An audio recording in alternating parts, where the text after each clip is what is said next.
Sir, Erode இடைத்தேர்தல் வந்தால் பிரதான அதிமுக புறக்கணிச்சிருக்கு. தேர்தல் வந்து சுதந்திரமாகவும் ஜனநாயக விரோதமாக நடக்க வேண்டிய அதிமுகவினுடைய கருத்து ஐயா பொதுச் செயலாளர் ஐயா எடப்பாடியின் கருத்தை நான் ஏற்கிறேன். அது ஜனநாயக முறையில் நடக்காது அப்படிங்கிறது. அது யார் அதிகாரத்தில் இருந்தாலும் நடத்தப்படுறதில்லை.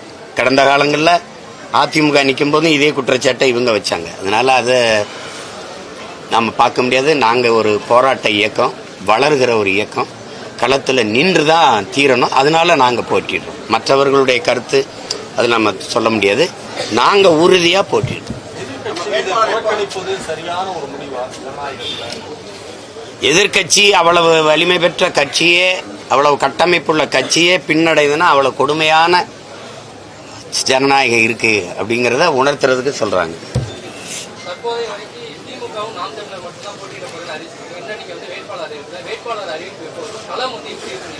தித்திக்கிற பொங்கல் திருநாள்ல அறிவிப்பேன். அதுல அறிவிப்போம், உறுதி அறிவிப்போம்.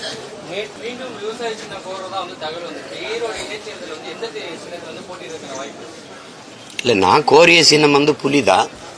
அதில் வந்து அவங்களுக்கு அவங்க ஒரு கடிதம் கொடுத்துருக்குறாங்க. ஏன்னா நீங்கள் கேட்குறீங்க, தம்பியில் உங்கள் தலைவர் அதில் பிடிவாதமாக இருக்காரு, ஆனால் அதில் நிறைய சிக்கல்கள் இருக்குது, விலங்குகளை உயிர் கொடுக்கறதில்லைன்னு ஒரு முடிவு வந்திருக்குது. அதனால நீங்கள் விவசாயியில் வேற ஒரு சின்னத்தை நான் கேட்டேன். அப்போ அது வந்து கொஞ்சம் நிறைய அதில் வேலை இருக்குது. இப்போதைக்கு இந்த தேர்தலுக்கு அது சரியாக வராது. அப்போ நீங்கள் வேற ஒரு விருப்ப சின்னம்னா அது ஏற்கனவே நாங்கள் இப்போ 6 தேர்தலாக நின்ன சின்னம் தானே இப்போ இருக்குது விவசாயி. அப்போ அதுதான் வர வாய்ப்பு அதிகம்.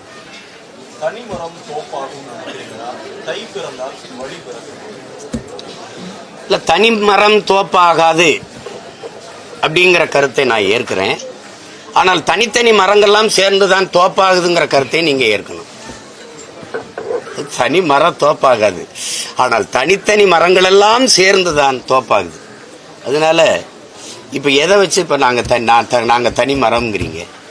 நாங்கள் பல லட்சக்கணக்கான மக்கள், அதில் வேற தலைவர்களை இயக்கங்களை நம்பி இல்லாமல் தமிழ் மக்களை, தமிழ் பேரின மக்களை நம்பி அந்த மக்களுக்காக மக்களிடமிருந்தே வந்த பிள்ளைகள், அவர்களோடு இணைந்து களத்தில் நிற்கும்போது நாங்கள் தனித்த மரம் கிடையாது, பெருத்த மரம், பேரினத்தின் மரம். அதனால அதை அப்படி சொல்ல முடியாது.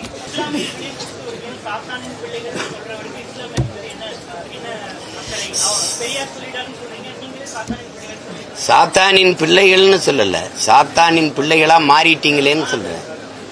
மாறிட்டீங்களேன்னு சொல்றது காரணம், அந்த இஸ்லாமியர் இப்ப கிறிஸ்தவரை பேசினார்ல, அவருக்கே திருப்பி திருப்பி கொண்டாடிட்டு ஓட்டு போடுறதுனால சொல்றேன். உங்களுக்கு விளங்குதுன்னு நினைக்கிறேன்.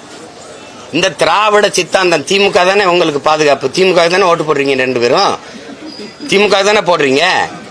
அந்த திமுகவின் அந்த திராவிட சித்தாந்தத்தின் தலகர்த்தா யாரு? பிதாமகன் யாரு? தோற்றுனர் யாரு? மூலம் யாரு? அவர் பல இடங்களை துளுக்கன்னே சாடிட்டு இருக்காரு. நீ வெளிநாட்டுக்காரங்கிறாரு. உனக்கு என்ன இங்க வேலைங்கிறார். உனக்கு என்ன இங்க வேலைங்கிறாரு. நீங்க திரும்ப திரும்ப அநீதியை செய்யறவங்களுக்கே வாக்கு செலுத்திக்கிட்டு இருக்கீங்களே. நீங்க இறை தூதரை கொண்டாடுகிறீங்க, இறைமகன் இயேசுவை போற்றுகிறீங்க. அப்படிங்கும்போது இந்த அநீதிக்கு எதிரானதுதான் இந்த இது தேவ குணம்ங்கிறது என்ன? இறை மக்களின் செயல் என்பது என்ன? ஊழல் லஞ்சத்தை வெறுக்கும், கொள்ளையே வெறுக்கும், மதுவை ஒழிக்கும், மதுவை வெறுக்கும், எல்லாத்தையும் வெறுக்கும். இந்த அநீதிகள், இந்த நிலத்தில் நடக்கிற வளச்சுரண்டல், கொள்ளை எல்லாத்தையும் வெறுக்கும். ஆனால் இதையெல்லாம் தொடர்ச்சியா செய்யற ஒருத்தருக்கு எப்படி அதிகாரத்தை கொடுக்கும், வாக்கு செலுத்தி வலிமையை கொடுக்கும்? அந்த செயல் யாரோடது? மாறிட்டீங்களேங்கிற ஆதங்கம். மாறிட்டு இருக்காங்களா இல்லையா? திரும்ப திரும்ப தவறுன்னு தெரிஞ்சு நீங்க எப்படி போடுறீங்க? எப்படி போடுறீங்க? நான் கேட்கறதுக்கு பதில் சொல்லுங்க. இஸ்லாமியர்களை இஸ்லாமிய தீவிரவாதிகள்னு சட்டசபையில் பேசின ஆள் யாரு? இஸ்லாமியர் அப்பாவி இஸ்லாமிய சிறை கைதிகளை விடுதலை செய்ய எனக்கு வாக்கு செலுத்துங்கன்னு கேட்ட வாய் எது?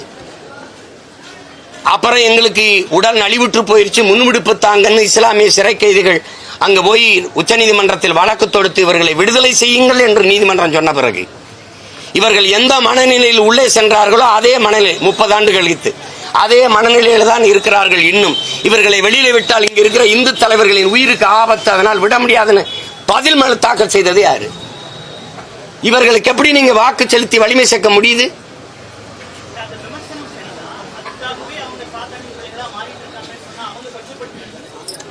என்ன உன் பிரச்சனை?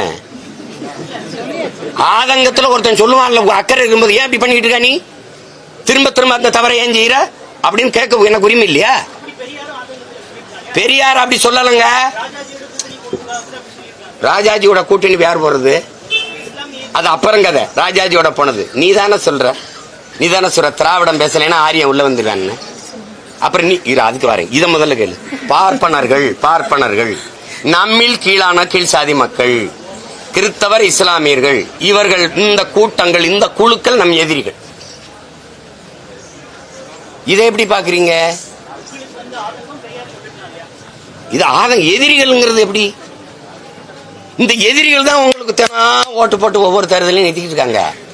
இவர்கள் எப்படி எதிரிகள்? உங்களில் கீழானவன் யாரு?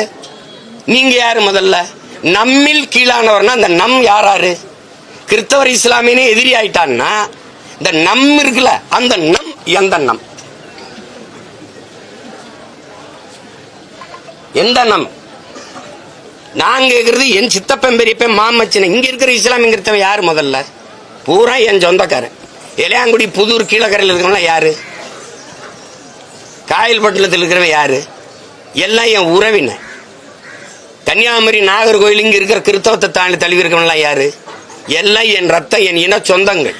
நீ அவனை வெளிநாட்டவன் இங்க என்ன வேலை? பாகிஸ்தான், ஆப்கானிஸ்தானுக்கு போக சொல்ல வேணா? இது எப்படி தம்பி? இப்ப நான் கேட்கிறேன், இந்த பார்ப்பனர்களுக்கு பயந்து நாம் இந்த இஸ்லாமியர்களுக்கு இடஒதுக்கீடு கொடுத்தது சாணி மேல கால் வைக்கிறதுக்கு பயந்து மலத்துல கால் வச்சதுக்கு சமமாயிருச்ச. இது எப்படி? இது செல்ல கோவமா இல்ல? எப்படி இது? நான் கேட்டது ஆதங்கம். பெத்து போட்டு இப்படி படிக்க வைக்க மாட்டேங்கிற, சோறும் போட மாட்டேங்கிறிய, ஒழுங்கா துணிமணியும் எடுத்து கொடுக்க மாட்டேங்கிறேன்னு அப்பனா தாட்ட கேட்கிற அந்த செல்ல கோபம். நீ அதையும் இதையும் ஒப்பிட்டு போயிட்டு கூடாது. எண்ணி கொடுத்துரு. எடுத்து கொடுக்க நீ யாரு? அள்ளி கொடுக்காத, அளந்து கொடு. இப்படி பார்ப்போம். இஸ்லாமியர்களுக்கு 3.5 விழுக்காடு, அருந்தியதற்கு 3 விழுக்காடு. 2 பேர் எண்ணிக்கையும் சமமா இருக்கா? எப்படி கொடுத்தா? நீங்க ஏன் இதை பேச மாட்டீங்க? நீங்க நான் கோனாறு நாட்டிலே 2 அமைச்சர் கொடுத்திருக்கிறீங்க. எங்க எண்ணிக்கை எவ்வளவு? நீங்க உங்க ஐயா கருணாநிதி ஐயா இருக்கும்போதும் சரி, ஐயா ஸ்டாலின் இருக்கும்போது உங்க வீட்டுக்குள்ளே 2 மினிஸ்டர் எடுத்துக்கிறீங்க. எப்படி சமூக நீதி? இதுதான் ஐயா கொடுமையான சனாதனம். வீட்டுக்குள்ள இருக்கிற சனாதனத்தை ஒழிக்காம வெளியில வந்து சனாதனத்தை ஒழிக்க போறேன்னா வேடிக்கையா இருக்குமா இல்லையா? என்னது இது? எப்படி வகுப்பு வாரி பிரதிநிதித்துவம்ங்கிறது எப்படி வருது? வகுப்பு வாரி பிரதிநிதித்துவம் தானே அதுக்கு. அப்ப வகுப்பு வாரி கொடுத்திருக்கீங்களா? எதன் பொருட்டு? சமூக நீதினா முதல்ல என்ன? எதன் பொருட்டு கல்வி, வேலை வாய்ப்பு, அரசியல் அதிகாரம் எனக்கு மறுக்கப்பட்டதோ அதன் பொருட்டு பகுத்து பிரித்து தரணும். இதுதான் இடஒதுக்கீடு. இடஒதுக்கீடு கிடையாது, இடப்பகிர்வு, பங்கீடு தானே சமூக நீதி. அப்ப இந்த சமூக நீதி எதுக்கு? இந்த தெருவில் ஒருவன் வரக்கூடாது, இந்த குளத்தில் குளிக்க கூடாது, இந்த கோயிலுக்குள்ள நுழையக்கூடாதுங்கிறது ஏழை என்பதற்கு இல்ல, அவன் இழிமகன், தாழ்ந்த சாதிங்கிறதுக்காக, தீண்டத்தகாதவன் என்பதற்காக. அதை ஒழிக்கணும்னா எல்லாரையும் போல கல்வி, அறிவு, கல்விக்கேற்ற வேலை, வேலைக்கேற்ற சம்பளம், அதை கொண்டு வாழ்கிற பெருமை மிக்க வாழ்வு வந்தா தான் இந்த ஏற்றதாழ்வு தகர்க்கப்படும். அப்படித்தானே? அப்ப அது இருக்கா? ஏன் சாதி வாரி கணக்கெடுக்க முடியல? ஏன் முடியல?